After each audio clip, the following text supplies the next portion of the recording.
Il y a vraiment un métier que je ne voudrais pas faire, on en a parlé hier dans cette émission, c'est tennisman à Roland-Garros. Putain, j'ai encore regardé hier, le tournoi a commencé dimanche, dis donc, et l'ambiance est... Ouais, disons qu'au pompe funèbre général, un jour d'enterrement, ça bouge un peu plus. Hein. Willy Revelli met les points sur les i, matin, midi et soir, sur votre France Bleu ou francebleu.fr. D'habitude, à Roland-Garros, il y a très vite plus de Français sur les cours, et cette année aussi, il y a plus de Français dans les tribunes.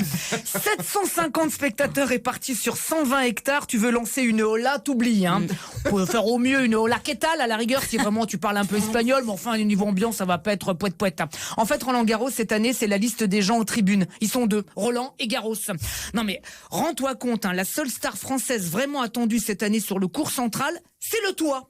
Mais que sur le cours central, hein, les autres cours, ah non. En gros, les joueurs célèbres jouent au sec et les smicards du tennis sous la pluie et le vent. Pour eux, c'est plus du tennis, hein, c'est du badminton. Parce qu'il va pleuvoir toute la semaine. J'ai regardé, il n'y a pas un jour bien. Les matchs vont tellement devoir être décalés que la finale aura lieu en mai. Voilà, à la vraie date de Roland-Garros. N'empêche, toi, quand il est fermé, c'est une bonne nouvelle pour les pigeons qui pourront à nouveau voler au-dessus de Roland-Garros sans risquer de se prendre une balle perdue de Benoît Paire.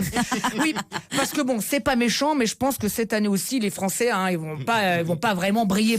Ah non, mais en fait, je sais pas, j'ai l'impression que tous les ans, en fait, on organise un tournoi pour que les joueurs étrangers viennent nous piétiner. Voilà. On est une sorte de paillasson welcome. Roland-Garros, en fait, on dirait un mec qui organise la Saint-Valentin de sa femme et de son amant.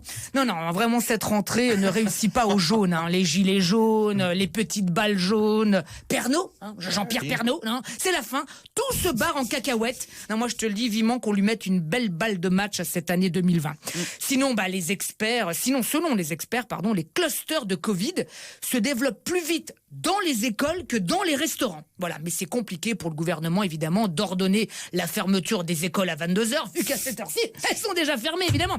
Dommage, en tout cas, que les gens ne se soient pas autant mobilisés pour des fermetures d'hôpitaux ou de classes qu'ils ne le font pour la fermeture des bars. Allez, santé et bon appétit, bien sûr.